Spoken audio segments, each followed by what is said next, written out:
All right, welcome back, everyone. I'm Ryan James with The Path of Recovery, and as always, joined with my friend Trevor Quist. How's it going, everybody? And we'd like to thank everyone for your support and watching our videos and just helping us get a momentum off the ground. Yeah, definitely. To get this started. We believe in our movement that we're starting, and we just all around just want to spread positivity. I think it's for a good cause. Yeah, good man. cause. Yeah, for sure. It's something we can feel good about doing. Yeah. And we enjoy doing this. As nervous as we are when we go to start shooting these, we'll prep for like a half hour, 45 minutes. Episode 1 had me just sweating, man. Yeah, it's my turn now, man. I'm getting thrown on the grill next. Whipping it up, But, all right, well, you're the interviewer, man. Well, shit. All right, so... Well, crap. All right, so a little bit of a recap from episode 1. We're not going to do recaps, like, all the time, but I just want to say that episode 1 was to kind of put the good portion of my story out there. So, since we do not have any guests lined up as of yet, and to get ahead while we're waiting for gear, we're both going to put our stories out there so everybody understands where we're coming from and what we're doing. And other than that, I mean, I'm sure from the first episode, if you were there, we covered a lot. We covered a lot. We kind of got into a little bit of what our cause is, what we're trying to do, and raise awareness. And eventually, hasn't been spoken about. We haven't spoke about it yet publicly, but we want to get to a point where we're speaking to schools or, as a prevention instead of, right now, this is what we want to continue to do. But prevention is also a big thing too, and I don't think schools are taking the right steps in prevention. No, as far as, well, from what I remember, I haven't really been in school in like 12 years, but yeah, I know. When I was there, they explained what the drugs were, and that they were bad. How they affected you? Not. Yeah, they told you how it fucked you up. Yeah. There's not enough people sharing their stories, and there's not enough people that. Hold on, I lost my train of thought. We're gonna delete that, but I think a lot of it, what it boils down to, is not enough people are aware of the exact dangers of real life stories from people that have lived it. Yeah, I don't think so. I mean, I heard a little bit of stories growing up, but it wasn't enough to prepare me for what I faced when I came across drugs. And it wasn't really enough to deter me either. No. It wasn't peer pressure is stuff that stuck. Peer pressure is a big problem. It is.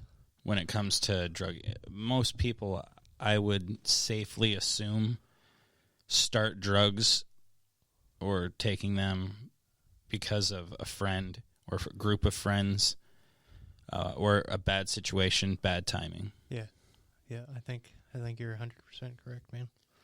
And I'm sure all of this, when we start speaking with more people here, absolutely, we're gonna cover all the aspects of why people use and that's the whole point. I'm looking forward to learning. Oh yeah, me too. More, because I feel like I know a lot when it comes to that world. Can't ever stop learning.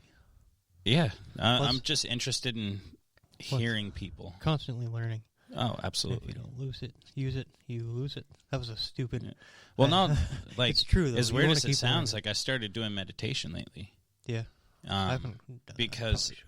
I learned through some videos that throughout the day, your mind processes thoughts that you're not even consciously thinking of. Right. And it stores them away. Yeah. And through meditation, you unlock certain doors, and you're able to process the information, whether it be good or bad. Because during meditation, like, you'll uncover some dark thoughts. You know what I mean? Oh, yeah. But that doesn't make you a dark person. It just, you weren't processing something at the time. Right. And it puts it away, and you can process it now. And I found music really helps with meditation. I don't think I've ever tried, like, true meditation. It's amazing. And actually, I've been looking up yoga lately. Like, I haven't started it yet because, man, I can't even touch my toes. Yeah, tell me about it. But I started putting on weight now. dude, it hurts to bend down to fucking tie my shoe. I'm like, fuck. Yeah. But, yeah, all in all, I've been looking up, like, yoga and eating better and better in my life a little bit past that. And now that we've reached where I'm talking about better, and might as well backtrack to where all this all got started. Yeah, so we should start with, like I had started with, I was raised in a good place and shit like that. I don't know if you want to touch that, but... Well, what I'll dive into first is I'll get into what my drug of choice was. Yeah. My drug of choice at first was opiates and, well, heroin's an opiate. Yep. It started out with the small opiates, and then I progressed, and heroin was my drug of choice. Go-to?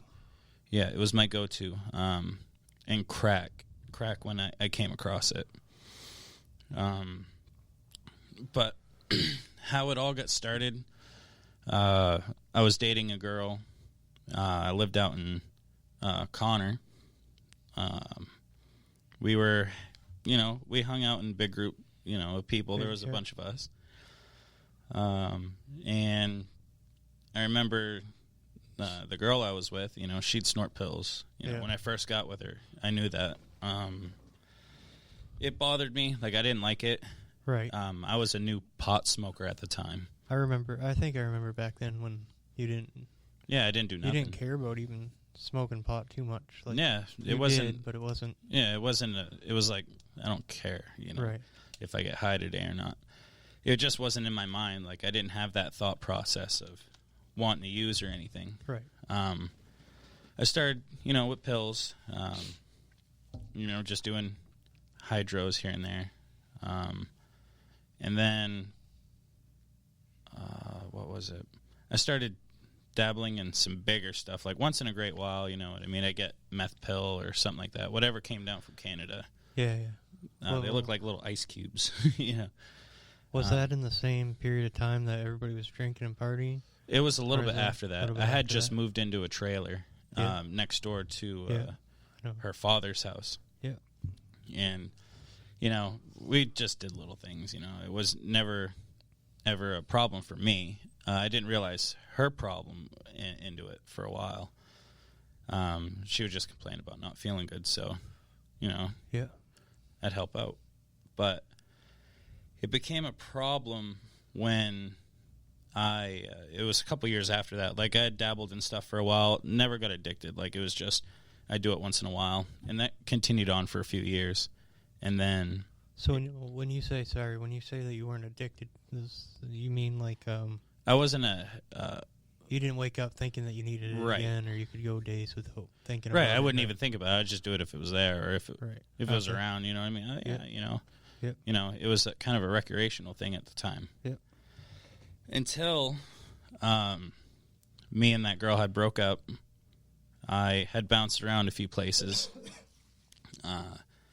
You were going through all that stuff with your eye. We covered that in episode 1. Yep. There's a long gap between. That's years in between. Yeah. I was just. Yeah. I would just do stuff recreationally. Like, I never had a problem with it. I could pick up something one day and not even think about it the next day. Right. I was pretty good about that. Like, I was always real confident that I'd never fall into it.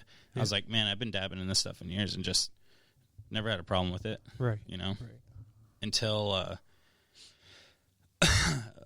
me and that girl had broke up, I was drinking with a bunch of friends. I just moved into a new house with this short dude. I don't want to use names just in case, but short dude. I'm trying to think. You remember that time you were recording people out your window? Yeah. And they're all tweaking across the street? Yep. One of those guys.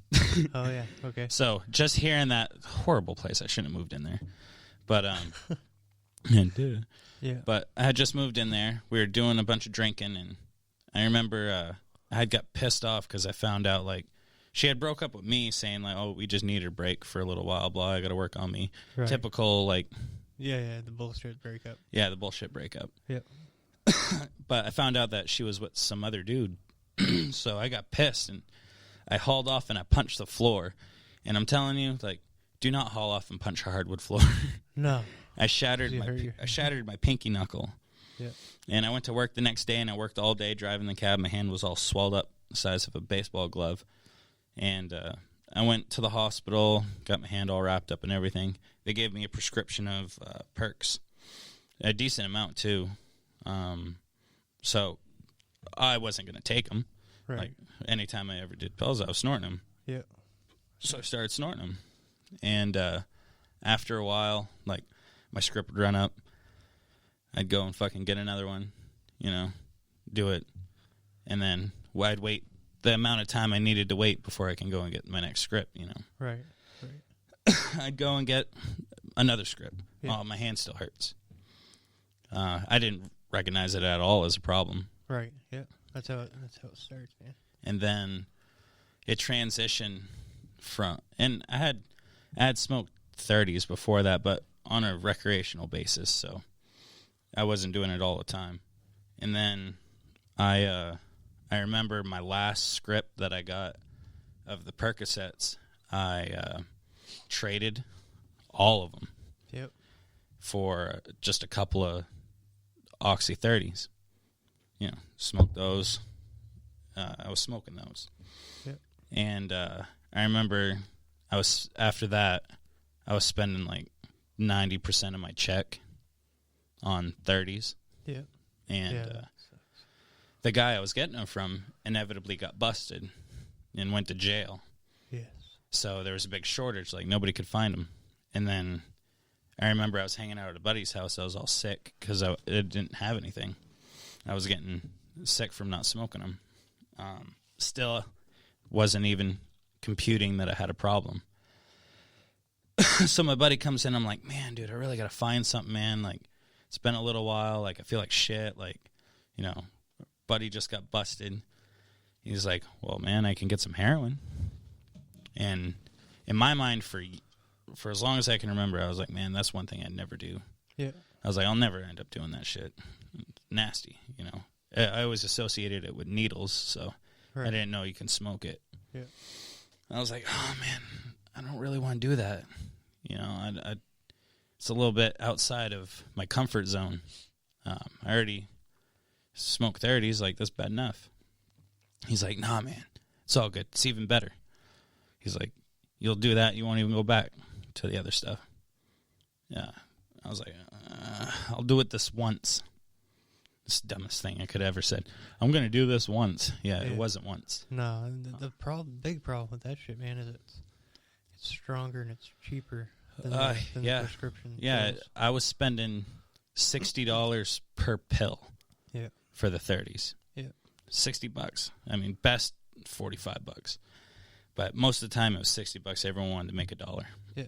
So it was like $30 for a bag of heroin. That's what it comes in. It comes in little little wax looking bags.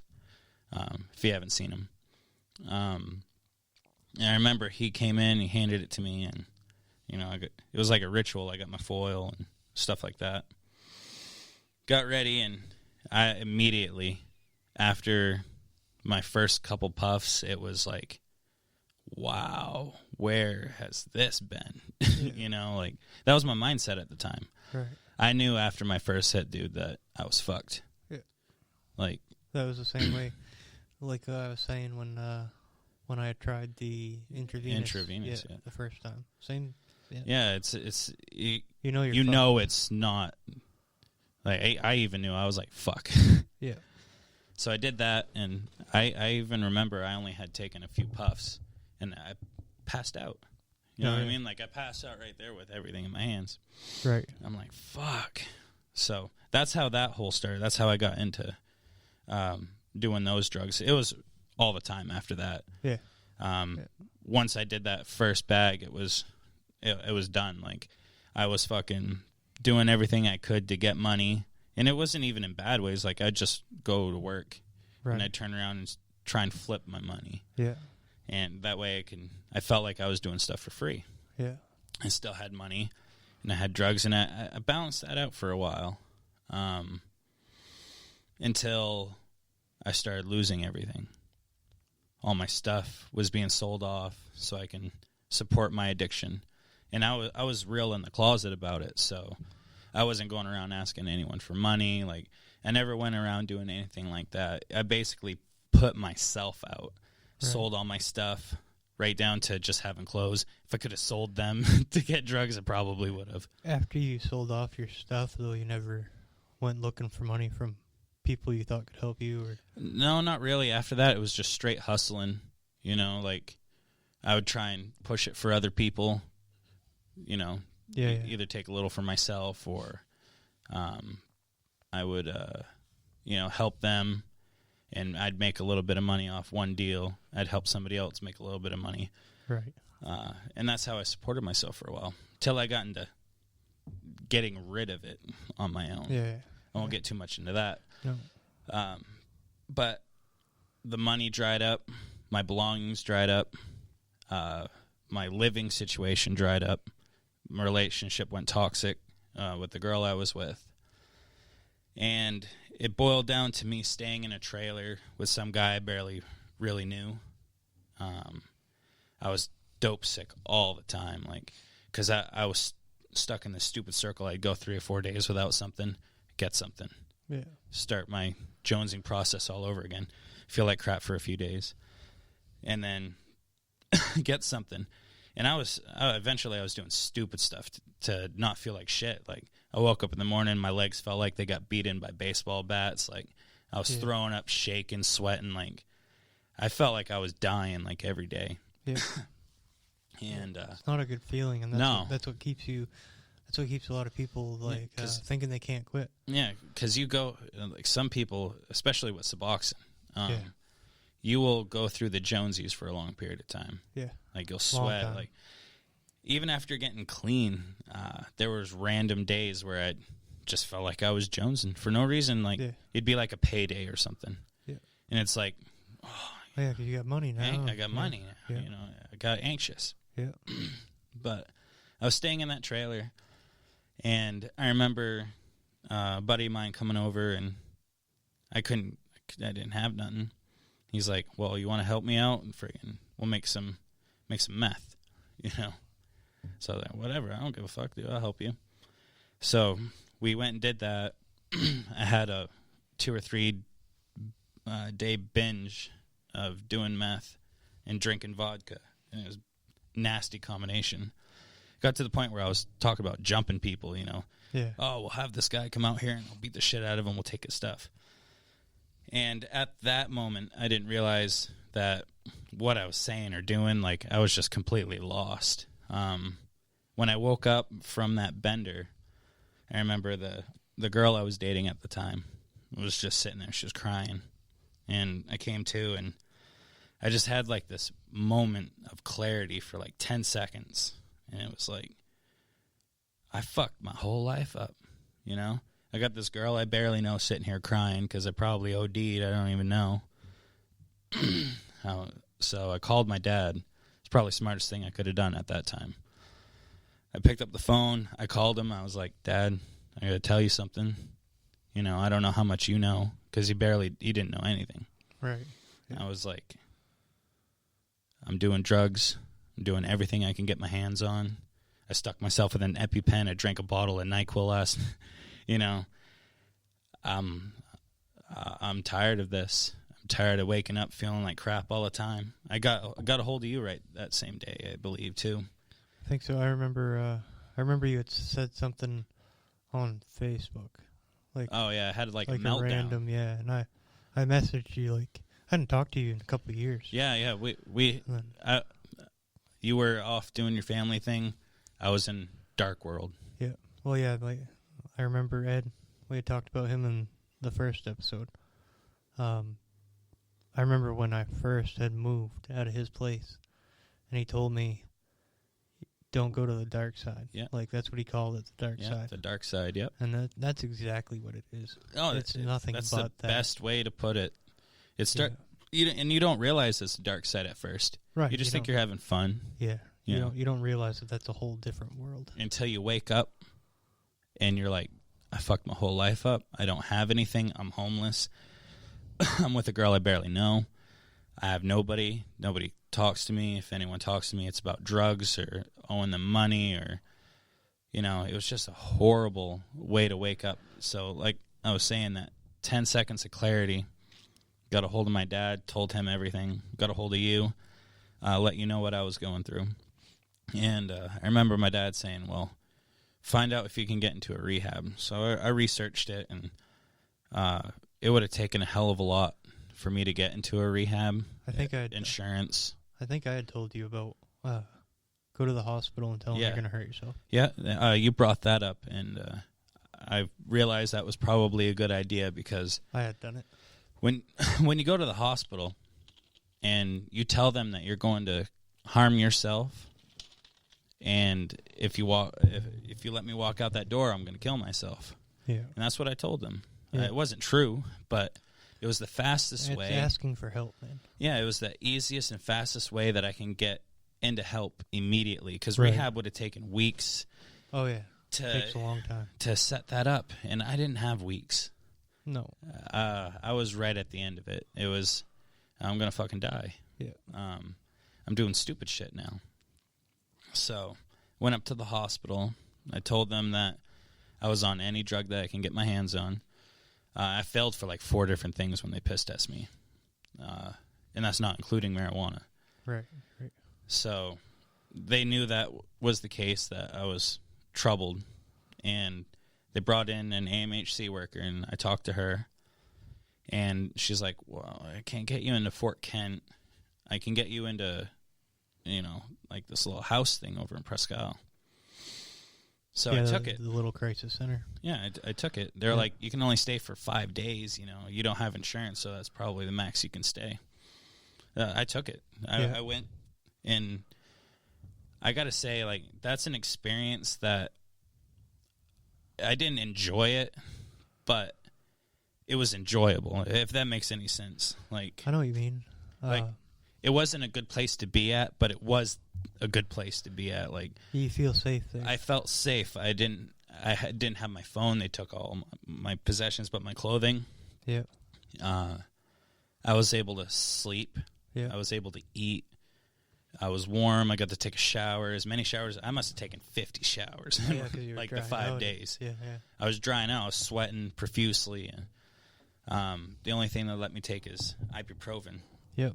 And I don't know if it was a placebo effect or whatever, but anytime I took that 200 milligram of ibuprofen, it actually felt like it helped. Yeah.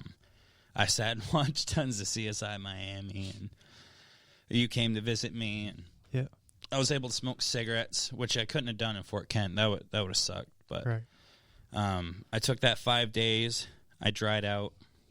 When I came out, I still kind of felt jonesy, but not too bad. It's all mind games after that. I had gotten out, and I went to go stay with my father. I had him come get me. My stepmom picked me up, too.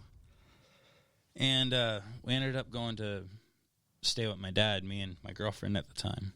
And it was just a toxic environment. Like, I love my dad right to death, and his marriage situation just isn't the greatest.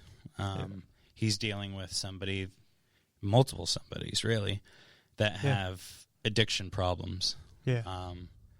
And that's something that I dealt with my whole childhood, basically. And this is somebody who doesn't believe that they have a problem. Yeah. Yes. But will fucking shoot you down because you're getting off of and bettering yourself. She tried shooting me down all the time.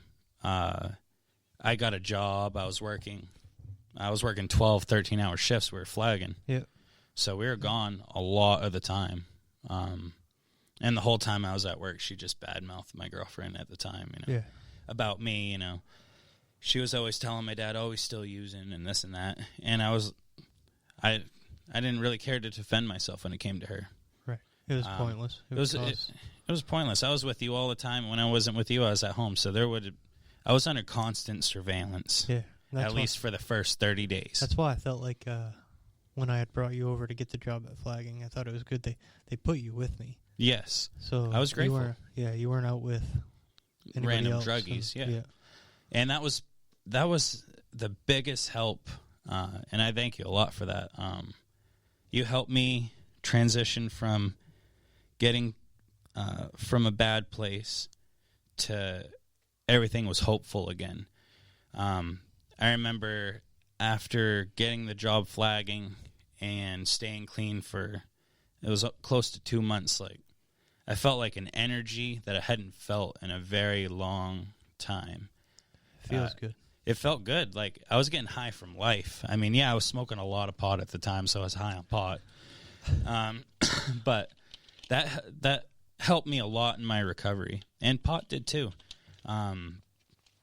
It helped with the sweats, the anxiety, the nausea. It helped me get into a regular eating habit again. Yep. It was a nice little crutch. I never went and I did go to AMHC a few times, but I told them straight up, I don't want no Suboxone. I don't want none of that. None of that. I'm not using fire to fight fire. Right. I knew it was a bad thing to begin with because I watched your experiences. I've watched experiences with other people with Suboxone. Yeah. And my beliefs with that stuff is a lot different than most people. I think it's an unnecessary. It's a way of trying to cover up a problem. Right. And saying you fixed it. Yeah. Yeah. Oh, you're addicted to drugs. Here's our drugs. Yeah. Exactly. And now you don't have a problem. Yeah. It shouldn't work that way. No. And I remember the first time I took Suboxone because I was going to use it to get clean one time. I was like, oh, I'll buy a strip and I'll break it down. And to be honest with you, someone that's got to take a full strip of that, the doctors are insane. Oh, yeah. Okay, if as bad of a drug problem as I had and taking an eighth of a strip, and it made me feel normal. Right. I wasn't high, I wasn't sick. Yeah. I just felt normal. And for an eighth of that to help somebody in as bad of a problem as what I had, I couldn't imagine a full strip to 2. They wanted you to take 2. Oh yeah, I want to tell a bad story about the Suboxone while we're right here. Yeah, do it. When I was in rehab, there was a girl in there. I work with her. Yes, you do. She was on Suboxone. Yep. She, to me, seemed like she was serious about getting sober, getting clean. But they would make her take her Suboxone in front of them. Yep. So I don't know. And they wanted her to take 2, right? It was either 1 or 2. Even still, one's enough. Right, but I remember she would take her medicine, and then we would go to group. And in group, she would be, nodding off. Oh, yeah, they just got her high. Right. Well, we're outside smoking cigarettes one day, because we'd smoke there, go out in a little smoking area. And she wasn't out there. But somebody had come to pick her up. They kicked her out because they accused her of using drugs. I believe that's how it worked. Right. In the rehab. They kicked her out because she was nodding off on the medicine that they were giving her. Yep. And I don't know how that affected. I don't think I spoke to her. I dealt with her after that. Yeah, she was a part of the circle that I dealt with for a while. But she's doing good now. As far as I know, yeah. She's doing good. As far as I know, she's doing good. Yeah. She doesn't even smoke pot. That's good. I believe that's good because I did the same thing. Yeah. It doesn't work for everybody. Right. I don't, I'm an advocate for weed, don't get me wrong. Yeah, don't get... Yeah. I do not believe that if you don't need it... Right. Yeah, don't use it in large amounts. Right. I would prefer somebody to smoke a joint over taking a pharmaceutical, though. Oh, easily. If they can. Like, I can't. Yeah, I can't do it. now. Right. I've recently got diagnosed with severe anxiety. Yeah. Yeah, I know. I feel like that's something that comes down the line of getting clean. Getting clean. When you get out that pink cloud phase or whatever they call that. Yeah, it you took got me to like deal with 5 years, and then bam, I got anxiety that's fucking me up. Yeah, it was almost 3 years for me. And a lot of that has to do with when you take drugs or do a lot of drugs, or the hard drugs especially. Ruins your brain wires itself differently. It's like, well, I don't need to give you this chemical anymore because you got plenty of it. Yeah.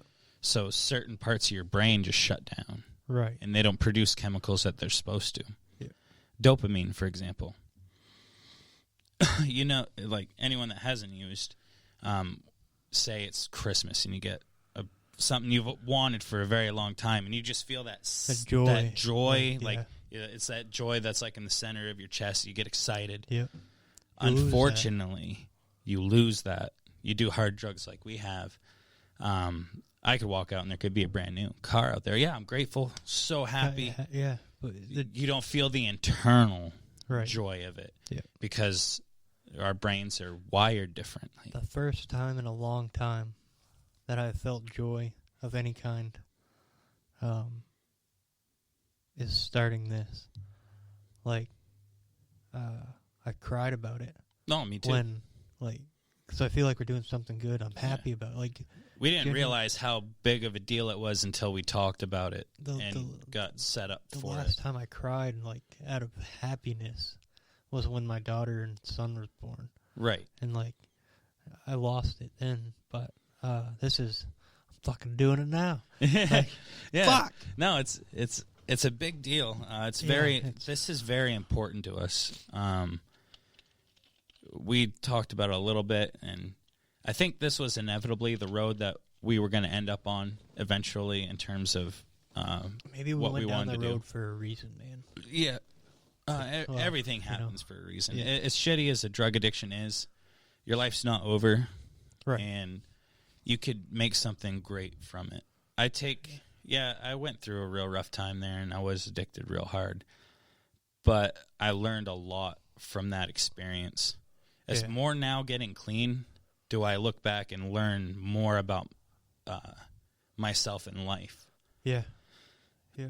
But, all right, so I got clean. I got out of that. No, it's a whole part of a talk show. Oh, yeah. All right, I got clean. I got out of the house. I was living with my parents. Did flagging. Toxic shit. Yeah, it was nonstop toxic. I was dealing with cops every other day from my stepmother calling them on me. And it was always for... I didn't even do anything. It was just I don't want him living here. Yeah. You know what I mean? But I was paying rent to stay there, so they're she would sell your shit. Oh, she stole my Xbox. Yeah, that you bought. Still to this day, she believes that I didn't pay for that. Yeah. You have a 4-wheeler sitting there, too. That's over half paid off. I mean, I've done enough work to really pay it off, but... Anyways, that's all. It is what it is. I hold no grudges. Right. But yeah, I went through all that stuff. From there, I moved in with... we had a real toxic night one day, and it got heated to the point where me and my dad were right in each other's faces. And they called the cops and all that. And I remember I moved in with my ex's stepdad and mom, and I got a good job at Lucerne when I was staying there. During any of this time, was there, like you had asked me, was there any points where you felt the urge to start using again? No. No. Once I got clean, I was so motivated about staying clean and just not being... I was just happy to not feel like I got run over by a truck. Right. Yeah. You know, so every morning I woke up and just feeling normal, I was grateful. Right. So, yeah, did I miss the high? Yes. Do I probably still miss the high? Yes. I'm not going to lie to you. If we're gonna be honest, there's no feeling better than what I was doing then. But it's not worth it. It's not natural, Right. and you're not supposed to feel that way. Right. Yeah. And it turns you into a monster. I was a monster at the end of it. Like, I barely recognized who I was at the end of it. But, like I said, it's an awful feeling. When I got clean, I didn't think about it. I didn't want to do it. Like, I was just looking forward to the future. Yeah, good. I mean, I did something along the way. You know, I had a real rough day. I was working at a mill up in Ashland, and I was like 27, 28 miles away from my house. I lived in Washburn. I was working in Ashland. And I remember finding out that the girl I had been with and had a kid with, she was sleeping with my best friend that was up there. And we worked right next to each other. So I got real pissed off. I remember blacking out and talking to my boss and being like, I'm going to fucking kill this guy if you don't let me go home. Yeah. I didn't even have a ride. My phone just died. Like, I walked from the mill in Ashland all the way to Washburn. I walked 26, 27 miles. And I don't remember the walk too much. I just remember being real pissed, heartbroken, felt lied to. This was right after your son was born. Yeah. And I had a buddy staying with me at the time. I knew it was a bad idea to really have him around, and I ended up kicking him out like shortly after. But he was there. I came in, and I remember just fucking bawling my eyes out when I got back, because I was like, why the fuck does this keep happening to me? Like, I'm a good person. I fought hard. Like, why? I don't deserve any of this, you know? And, well, he was smoking meth. I didn't even realize he had it. And I was like, fuck it, whatever. And I did it that night. And I remember waking up, or I didn't fall asleep. I remember laying there at like 3, 4 o'clock in the morning and just having like the biggest anxiety panic attack I've ever had in my life. Like, I couldn't breathe, you know? Yeah, I know that feeling. Like, I thought I was dying. Like, I thought my body just finally gave up on me. And it scared the living shit out of me. I didn't touch it after that. Nothing. I was like, no, I can't. That was fucked. Yeah. But, so after, I really never had any cravings or nothing. Like, in the back of my head, yeah, I know that I miss the feeling. I don't miss the actions. I don't miss being in that lifestyle. And all that is in the pros section. You know what I mean? Yeah. The only thing in the con section is just missing the high. Right. You know what I mean? Like, everything else overweighs that way more. Yeah. So, and that's just how that goes. Like, anybody that's gotten clean, I mean, if they are going to be 100% honest, they're going to tell you they miss the high. They don't miss the lifestyle or the stuff they went through.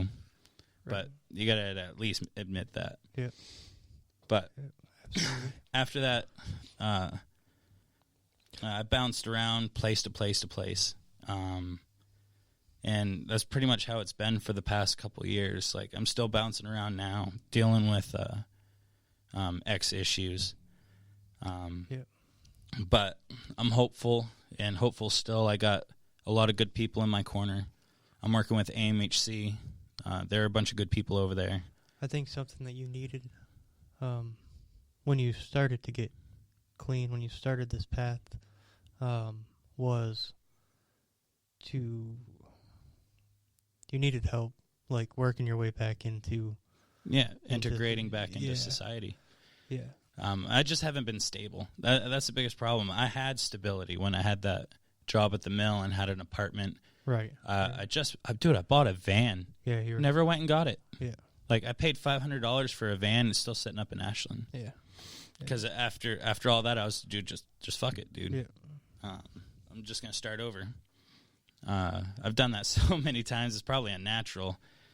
But I'm working with housing. I'm working with the AMHC right now. There are a bunch of good people over there. Like, if you really want help, they'll help you. Yeah. They'll do what they can to help you. Right. And everything will go good. Struggles are, and I've struggled every day since. since. Makes you a stronger person, man. Like, if you can get through it without turning back to your old ways, Oh, you're a absolutely. stronger person for it. Absolutely. To be going through what I'm going through now and not even think about using, that's great. I feel accomplished, like, for sure. Oh, yeah. It's kind of like, I think it was the last episode you were talking about statistics and how easy it is. The longer you go without using, the easier it is. Right, yeah. I most definitely agree with that. What was it? I can't remember. Within 1 year, 2/3? Was it 2/3? I can't remember. Of people go back to using. Yeah.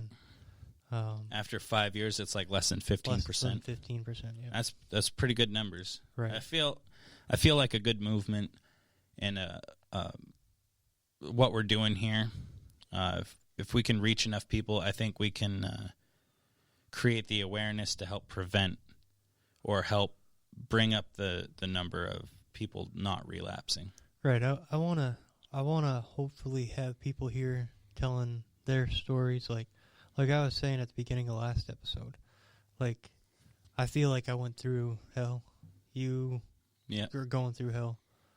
Just think of somebody has gone through way, way worse. Oh, absolutely. It's kind of like there's always a bigger fish. Well, there's always somebody that's going through a lot rougher time than you are. Oh, yeah. And I'm hoping that we can hear stories from people like that. Oh, absolutely. So that I want to have recovering addicts. I want to have family members of people that weren't themselves on drugs, but they had a loved one or someone they were close to pass away. Right. Because there's going to be a lot of sad stories with that. Like, luckily, I didn't have to deal with that so much. Right. I did lose a couple of friends due to overdoses, a couple family members due to alcoholism or overdose. Yeah. But I haven't had, like, somebody that I was best friends with or a sibling. I have siblings right now struggling with addiction. And I love them right to death. Don't get me wrong. But when somebody's that far gone into something and they don't want to get help, right, they don't, or they lie about getting help, or they don't feel like there's a problem. Yeah, there's nothing I can do for you. No, you can keep I can kind of support planting you, the seed, and tell you, hey, once you get clean, like, we'll go to the movies, like, we can hang out, we can do all this stuff. But while you're using, I can't, right? Because whenever I have you to my house, you fucking steal everything, man. Yeah. Like, if it ain't nailed down, Yeah. Where's my fucking laundry quarters, Yeah. And that's, again, I'm not angry at them. I'm angry at their addiction. Yeah. Yeah. And the fact that they don't believe they're better. Right. Or that they're able to get help. Yeah. And that's a hard thing. Like, I've heard from people who are really in a bad spot, but they almost brag about it, like about using, like, oh, I just did this. I think it's a way of making themselves feel better about the. Yeah, you know what I mean? Like, hey, if I'm real cocky and act like how awesome it is, and they're agreeing with me, then it must be right. Yeah. Just that one person thinks it's cool, so it's okay. Yeah. But and I feel bad for the type of people that don't have anyone to turn to. Oh yeah. There's people out there that the only people that are around, or their parents even, are drug addicts. You know what I mean? Like, that doesn't mean there's no hope. Right. There's good always people somebody. out there. There's always somebody there. Turn to a group of sober people. Yeah. Sober strangers, like you said before. Yeah. Join a Facebook group. Yeah. Of recovering addicts. There's some really big groups. Group, we have a small group right now. Yeah, it's small, but it will grow. I want to hear people post, like, I've gone this long. Yeah, congratulations, man. Yeah, to see one post that it makes other people feel good that you're doing good, and then it keeps piling on. Things can't be done alone. Yeah, no, and you can't do it alone, and you shouldn't do it alone. No, absolutely. It's pandemic. Yeah. It like you were saying, it affects everyone. Doesn't Yeah. matter who you are, how much money you got, what your race is. No, it doesn't. How tall you are, how much It's an you weigh. equal It doesn't opportunity matter. destroyer, man. Yeah. Yep. That's probably the best way of putting it. Yeah. And I don't wish that on anyone. Like, having a drug addiction is like the worst. Yeah. When you're in it, you don't give a fuck. No. You know what I mean? I was doing stuff that, dude, I could have died. Oh, yeah. Or ended up in jail for like 30 years. And then I would have been clean in there going, What the fuck did I do? what the fuck did I do to myself? You know? Yeah. And then I got to live with that for that Yeah. long. I'm just, knock on wood and everything. I'm grateful that I came out of it. I mean, yeah, I deal with all this bouncing around and all that. Right. But, dude, I could be dead. Yeah. I could be in jail. Yeah. It could be a lot worse. It could be. Yeah. I don't know. It's I'm here. I'm sitting here. I'm breathing. I'm trying to help other people. Yep. Makes you feel good. Yeah. And Oh, shit. you almost get a high from it. And it's a natural way of your body being like, dude, you're doing good. Yeah. It's it goes back to like what we were talking about when you lose that joy Yes. in things like helping somebody Mm-hmm. or the feeling of helping people is just you get that feeling back. Yeah. That in your gut, in yeah. your chest. You get that absolutely. feeling back. Yeah. And that I just can't wait to start having guests. It's going to be nice to have people come in and talk about their experiences. If you yourself are interested and you'd like to come out, Call us. just give a call, Message send us. a message. Yep. And we will definitely work it out so we can have you come in. We do hour shoots. A lot of it, you've seen it, like, told a story, but we had tons of filler in there, you know what I mean? Added context. we could sit here with somebody, if they want to talk for 4 fucking hours, I'll sit here. Yeah, I don't give a fuck. I'll sit here for 4 hours. Yeah. Yeah. We just wanted to introduce ourselves and what our addictions were and kind of introduce you to us and what we've been through. That way, because we won't have to explain it too much. Once we start having guests, we're not going to have to really explain too much about ourselves. We're going to be sitting there trying to learn about the other person. What they went through, and I don't know. There'll be points where gaps in our stories. I left so much out. Oh, me too. You left a lot out, and over time things are going to get filled in. And absolutely. And that was kind of the whole point. Right. We wanted to. We shot these episodes back to back. I'm wearing a different shirt, but that's for continuity. I didn't do that. Yeah, I'm wearing the same shirt. You are, but that's okay. He only owns like 2 shirts. Yeah. All this equipment. Oh shit! I don't even buy teeth. Yeah, he didn't even buy teeth. Fucking greedy asshole. I buy equipment. For this, and teeth will come in the future. Yeah, yeah. Please donate teeth. Anyways, I don't know. We'll wrap up this episode. Yeah, Pretty good. It's. I'm glad you guys stuck around. If you did, if you, we're going to come out with more content weekly. I don't know exactly how we're gonna go about the Patreon, but we'll keep everybody posted. We'll open that up eventually with some perks for patrons, and the proceeds, the majority of the proceeds from that will go towards helping like the local rehab, and the crisis center and places that need the money. Yeah, and for all those listening that are recovering, keep recovering, stay strong, and you can do this. Yeah. And for all those that are struggling and our brothers and sisters that are going through tough times and they don't feel like they have a way out, you can do it. Hang in there, and you are very important. Every one of you are important, and you should know that. And if you need a safe place to go, find it. If you have trouble finding it, and go to a Facebook group or something. Yeah, go to a Facebook group and ask. There is no shame in admitting you have a problem and getting clean. There's plenty of people that will when you get step up. clean, you will be surprised of how many people will be proud of you. Oh yeah. How many people will come out of the woodwork to support you? Yes. That Absolutely. you didn't even think would ever support you, or that you didn't even know. Yep. And you just don't realize it because you're in that bad way. Yeah. But every person's important. Not one person is more important than the other. You can recover. You can do it. And I hope that our stories and our guest stories really help people in the long run. That is the whole point of doing all of this. Yeah. And we just want everyone to know that. And, I love what we're doing, and I want to, help people. I want to, did we speak about it this episode, or was it last episode that, it was the beginning of this episode. I'd like to get to the point of going and speaking. Oh, absolutely.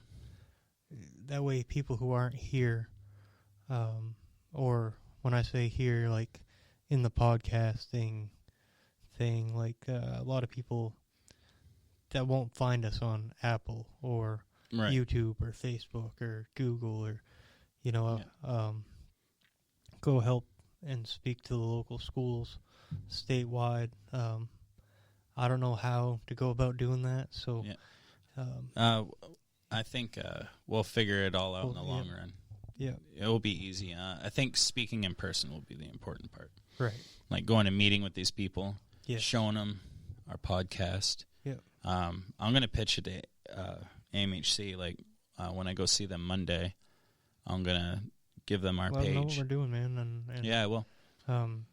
Because they know know plenty of people. I know people are going to them for help, but maybe the word of somebody who's been through it will be what pushes them to really wanting to continue on the path of recovery. Yeah. And, well, I guess that will be it for us for today. I'm Ryan James with The Path of Recovery, with always. And I'm Trevor Quist, and can't wait to see you guys in the next one. And thank you for joining us. Take care.